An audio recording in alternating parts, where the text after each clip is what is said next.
What's up, everybody? Welcome back to Off Panel Off Topic. Welcome back to Underachieving with Jake, and the day is finally here, ladies and gentlemen. I have finished Marvel's Spider-Man 2, at least the main campaign. I still got some side missions to do. I like to leave the side missions. I'll do them here and there, but I like to leave them towards and just have them after the main story, so I could still be in that world a little bit longer if I really, really enjoyed it. And I did the same thing with Spider-Man and Spider-Man Miles Morales, so I'm going to do the same here. Plus, I am eagerly awaiting New Game Plus because, man, I just absolutely loved this game. I'll get that right out front. And I'll also say right out front, spoilers. I'm covering a lot of things in this game. It's going to be a long video. It's going to be a long review. So just letting you know now, spoilers. So if you have to hear it, I will play it for you. This is a big one. Pizza time. All right, that's your warning. All right. Oh, wrong one. I was going to say what you need to do is Finish it! Finish it! finish Spider-Man 2, then come back and listen to this or watch this on YouTube or whatever you may do. Yeah, let's talk about Marvel's Spider-Man 2. It is, again, just kind of incredible how much I enjoyed this game. I've talked previously on a video. I meant to do the Miles Morales game. I never got around to it, but I did a video saying how this is my favorite version of Spider-Man and Peter Parker, and this continues to be my favorite interpretation of Peter Parker and Spider-Man and Miles Morales as Spider-Man. I really, really love what they did with Miles in this game. There are definitely parts of this game where it still feels like Peter's story, and a lot of it is tied to Peter's story. But what I think excels with Miles is just it's like a weird thing. Maybe it is because I'm a dad now, but there is this weird feeling of like I'm proud of him. Like I'm proud this kid is being such a good Spider-Man and being like, it's just, I really love this interpretation of Miles, and it's kind of crazy to see how much attention and popularity he's gotten in just existing for 12 years or 13 years or however long he's been around. But I love this interpretation of Miles. Yeah, just all of it I've really enjoyed. And I've said on the podcast before that I'm a huge Venom fan, so I had a lot of expectations coming from that game that I love so much. Now I'm going to see what Insomniac can do with Venom and their interpretation of it. I had such high expectations for this game. I literally bought a PS5 just to play this game. That's how hooked I was when I first saw it back at I think it was Summer Games Fest, and yeah, it just like God of War Ragnarok, somehow this game hit and exceeded every possible expectation I had for it. Were there some things in the story that I might not have done, or I might not have, something else I would have liked? Sure, probably, but I'm not going to nitpick that because there's so much of this game that I loved, and who cares if that's my choice? It's their choice, it's their story, and I love it. There's so much weird discourse going around this game, and I don't really want to get into it that much. I want to kind of just stick to the game itself, but I do agree with some people, because Guardians of the Galaxy, when they had different costumes, they had credited who the writer and the artist was in the comic book that it appeared. It doesn't have that in Spider-Man 2. Also, there's some elements of the story where, especially with Venom, they're pulling a lot of that from Donny Cates' run, and somebody asked him on Twitter if he saw any money for that, and he's like, not really. And it's just a murky thing because, yes, that is ideas from this writer or from this artist, but it's owned by Marvel, and it's a whole messy thing. I don't know. It's weird that we're having discourse about it in this game and not in the first game, but I don't really want to focus on that. I just want to say, yes, those controversies exist, and I don't really know. I do think they should have credited the artists and the writers, and also put the names of the artists that are the writing teams, the creative teams, that worked on these comics. I think they should be credited as well. But I don't know. I think that clouds what's a really, really solid game. And there's just been a lot of stuff happening recently where we're kind of in a weird space with video games and PlayStation in particular and all that. So, but I want to focus on this game because I've waited 5 fucking years for this game, and I was really excited. Booted it up October 19th. That's right, because I'm in the Central Time Zone, so I got to play at 11 p.m. on October 19th. I had work in the morning, but I said, you know what? I waited 5 years for this damn game. I bought a PS5 for this game. I'm going to play this game opening night. And the whole time I'm playing, I'm thinking, hey, man, you can only play for maybe an hour, 2 hours tops. And then I ended up staying up until 2 a.m. And very similar to the first game, I'm in the middle of open world swinging through the city. And I'm like, okay, this is it. Controller down. You finished the mission you wanted to finish. You gotta stop. And I mean, how could you not? Because the intro to this game is just fucking insane and awesome and epic. And honestly, you know, I've seen some people say it's one of the best opens in the video game. I'm like, yeah, it's up there. I was listening to the Kind of Funny spoiler casts with Brian Itahar. Itahar. I believe it's Itahar. I apologize if I'm mispronouncing that. He was talking about how much he was a fan of the Uncharted games, and you kind of see some of that shine, and it brought me back to that. It brought me back to those Uncharted games and just that feeling of, wow, this is going to be on such a different scale than that first game, and we're going to push some more boundaries. And man, this game's so epic, and it's so well done, with just, again, scale and pacing, and it just throws you right into this big epic moment. And it's such a different opening than the first game, because the first game is action-packed, but yet it's still it's close to the Fisk Tower. It's very condensed, pretty straightforward. It's just teaching the mechanics of this game. This game is doing that, but also throwing in giant cinematic moments and breakneck speed. And it's just, it works so well. And this also tells you how much I love these characters in this version of Spider-Man. The first scene where Miles in class, I'm like, okay, we're going to start with Miles. Interesting. And then you hear a bell ring, and then boom, teacher runs through the door. It's Peter Parker. He's teaching Miles' class. And it's like, I just had a smile because I'm like, that's fun that these two are going to be, you know, I love Professor Peter, I guess. I love Peter being a teacher. And you saw that at the end of the first game. And in this game, you see more of like a proud older brother where he sees Miles become such a good character. But I'm sorry, I'm all over the place because I literally just finished the game. So I'm really excited about it. But just the idea of having a giant Sandman, which is kind of like an homage to Spider-Man 3. And there's like touches of that because, of course, it's what I love about it is how well, like, again, Brian Itahar was talking about, and this is what we talked about I believe on the podcast before, like, this is what's interesting about having your own canon, your own continuity, and taking a familiar character and making changes. And he talked about it being comfort food.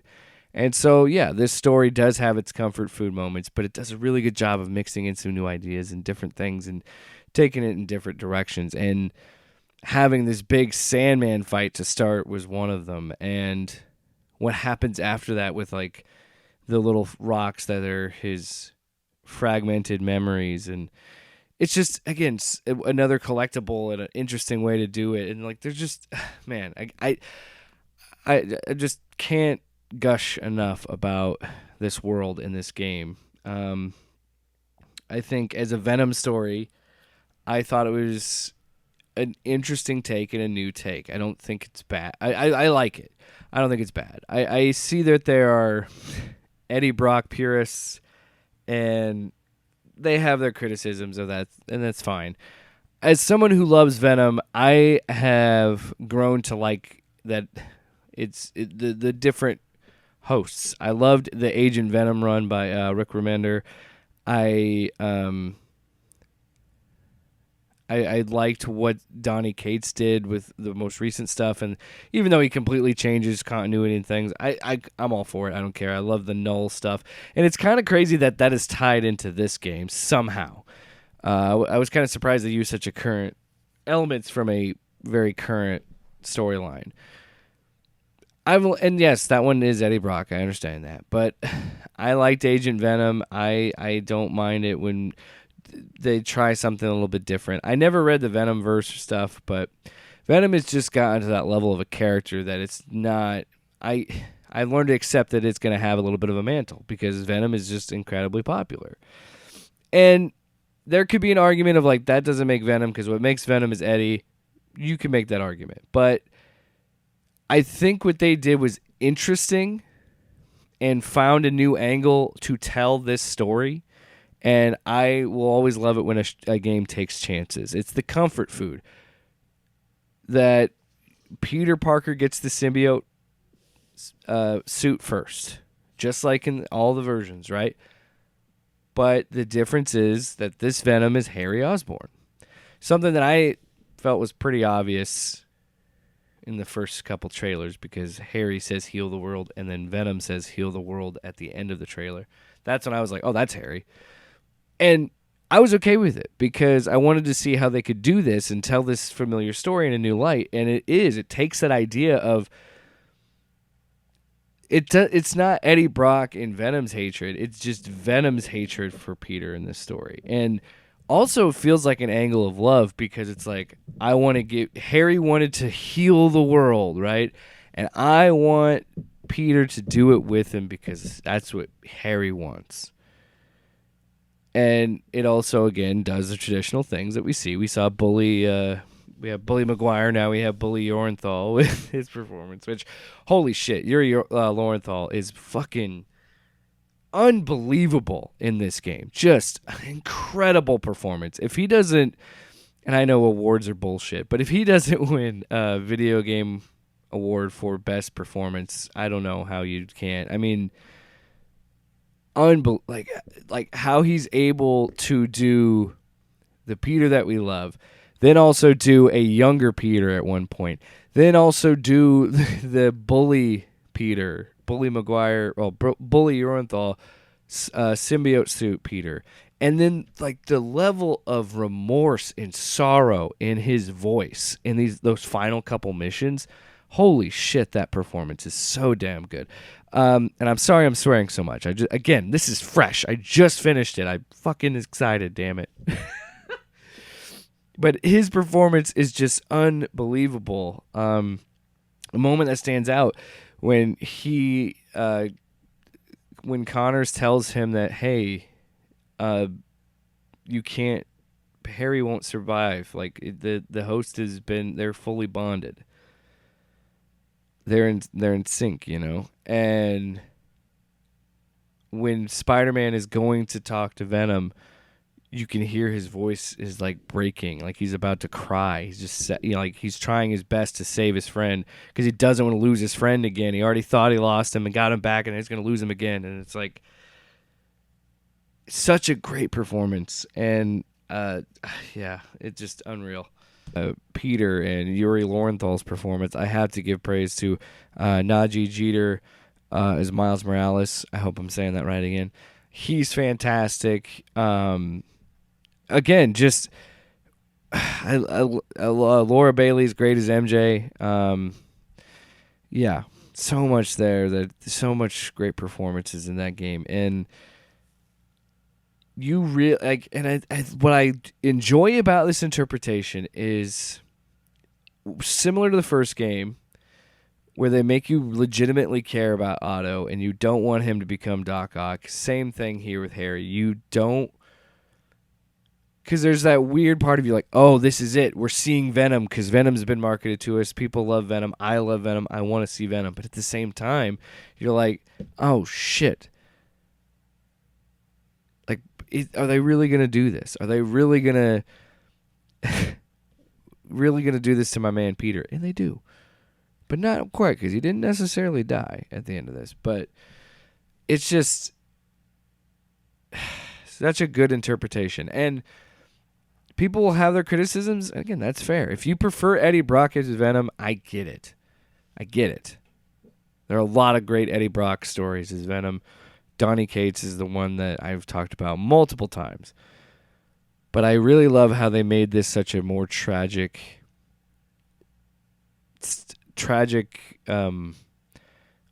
vengeful story. And again, sticking with that theme of Venom hating Peter Parker and Spider-Man, but at the same time, like, fighting him. But reality, it's coming from love, because he still wants Harry to have that perfect world where they heal the world with Peter. Now in their own little way, but I love it. It's so good.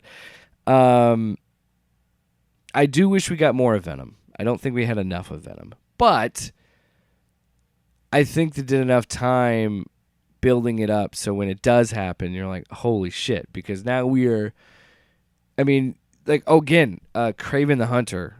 I know I'm bouncing all over the place. I apologize. If you've heard any of my reviews or seen any of my reviews, you know I kind of go all over the place.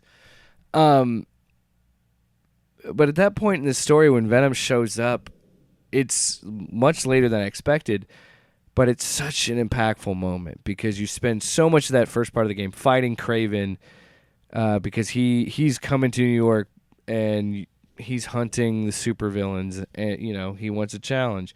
If you have the fight scene that he does with Scorpion, and he kills Scorpion, and that was pretty crazy. And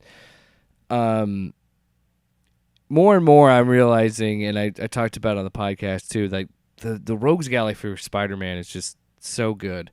And taking a character like Kraven the Hunter and really doing and I talked about it on the podcast, a interesting spin, giving us the comfort food. We're doing the Kraven's Last Hunt, but this is how it's going to be different.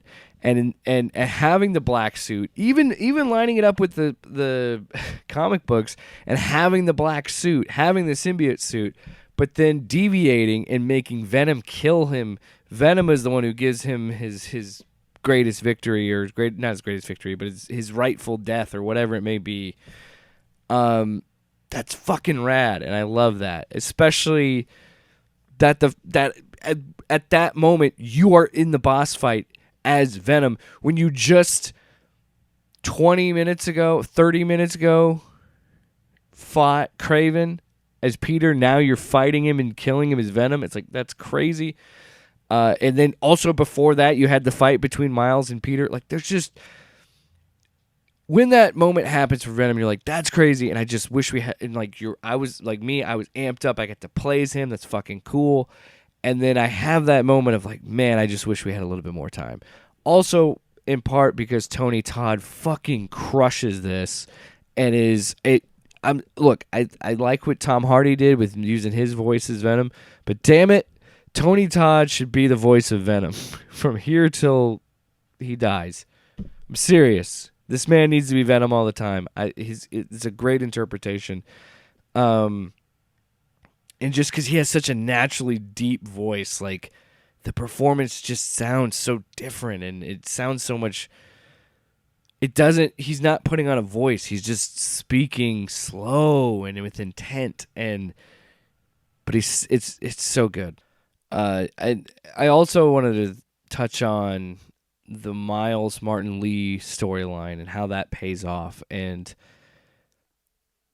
again, I'm glad it was a main focus because it just felt like it was a natural story to tell, and where it ends up is such a good character moment for Miles, and such a good, again, why it's such a good interpretation of him and this character. And we have this big fight at Kraven's compound with Martin Lee, this big boss battle. And that's another thing. All the boss battles are fucking epic in this game. They're so good. I died several times. You'll probably see it on the footage. I've got to put that somewhere in here. I did eat my shit a lot in this because the boss battles were so fun and challenging and engaging. But that great fight with Lee and you get to see Miles going through what Peter went through in the first game. And the running theme and the constant theme of this that I love here, the parallels of Peter, where we see it later, dealing with the grief of feeling the guilt that Aunt May died. Aunt May died. I don't know what happened there. Aunt May died because of Peter's being Spider-Man, and Miles is like, I couldn't save my dad. And now I'm not living up to his legacy, and all this stuff, and it just culminates in such an interesting way. And again, it has moments of, I'm just so happy that this is where this character is, and to have the moment of, you have this fight, you have this thought of like, oh, where's he? What's it gonna be, Miles? Are you gonna be the Spider-Man you could be? Have that proud moment, and it happens where he says, when you get out, find Spider-Man, and knocks him out of the arena and frees Martin Lee. Like, that was such a good moment. And then have Lee say, you'd be proud of him because he sounds like you. But also equally heartbreaking because Peter's being a dick at this point. And again, the genius of utilizing the technology and knowing that you're going to be on the PS5 and using the haptics of the controller were great. But the speaker on the controller, it was so smart when you use the symbiote rage. The speaker would make noises and growls and hisses like Venom. You can feel the influence of the symbiote. And then right after, you have that great moment of Miles growing up and realizing, I need Peter here. This is much bigger than this fight. I got to move past it at some point. And then to have Peter be a jerk. And then you hear in the speaker of your controller, kill Craven. I'm not going to do it. I'm sorry. I can't live up to that great performance of Tony Todd. But yes, Venom says kill Craven in this really scary voice in the speakers. And it's just great. And it's like, I love that the speaker has, like, when you get a phone call, the speaker goes off. You don't hear the whole thing through the speaker, but it is just like a little like notification. I like that. And again, how they use the haptics in the gameplay with the triggers, and yeah, there's so much that I loved about this game and how they found interesting ways to incorporate the story. Again, I haven't finished all the side missions, but the side missions I had done, I thought were interesting, because we find out with the Flame storyline, these Flame cultists that I kind of felt were kind of like out of place. And then it finally makes sense where it's like, oh, they're setting up Carnage and Cletus Cassidy. And that's what also excites me about, oh, they didn't necessarily kill off Harry. Or maybe they do bring in Eddie Brock and Venom continues on. Because I know that there's been rumors that they could do a Venom spinoff and all that stuff. The possibilities are endless. But that was a really good side mission. I finished that up. I do like the little the Brooklyn Visions side quests, where they're just much more smaller, intimate missions, similar to like the flashback mission at the beginning of the game, where Peter and Harry are riding their bikes and they're in high school, like have a high school flashback, and like you get those in the side missions for the Vision stuff, and I thought some of them are really good. You play as Haley from the Spider-Man Miles Morales game. You did a side mission for her. She shows up as like the love interest for Miles, and she has a side mission that there's no sound, it's muted, and you're helping cover up graffiti with art, and it's a nice little small story that works so well inside this big epic thing that's happening. I also want to say the technology is incredible. The fast travel, like just having no load screen, is insane. I want to talk about how, as things are happening in the story, you see them impact the city. Like there's immediately after the big fight with Sandman, you're helping clean up all the sand and like helping with crime and getting people to hospitals. You save J. Jonah Jameson in one part, which is amazing. And then later on when the symbiote's taking over the city and you see buildings getting wrapped up in the symbiote and like just the world adapting to the thing that's happening is just awesome. I think that. Man, I feel there's so much I'm missing. Oh, the customization of the suits. I love that and the different styles. And I it's a gift and a curse having this many suits because I find one that I like and then a new one shows up and I'm like, I kind of like that one more. And then I don't know which one to stick with. It's a whole thing. But there's some really good ones. Some ones that I'm like, meh. But there are a lot of really good ones. And again, having the different color styles is a really welcome addition, a really cool touch, and it just fantastic. Again, I feel like I've been talking for 25 minutes, 26 minutes, and I just feel like I'm leaving things out. But I think the Coney Island mission. Love that storytelling wise. You got to play the carnival games and you got more of like what it was like when Harry and Peter and MJ were hanging out when Harry was healthy, and seeing Tombstone show up and be like reformed. Also that Mysterio's reformed and he's like doing these illusions now, like VR stuff. I thought it was an interesting take, which I love that as that character's evolved so much because I'm pretty sure he originally wasn't a magician or an illusionist. And like to see where he was with the Jake Gyllenhaal interpretation in this, I kind of love that how they're modernizing that character. I thought Tombstone being there. I loved the Sandman crystals that you could find, and I kind of pieced together Flint Marco's story. Which I guess they just retcon the vial thing from the first game, which, hey, it's your universe, Insomniac. Do whatever you want. I love the spider bots that are popping up. I haven't got all those yet. Again, the collectibles are fun. The open world is fun.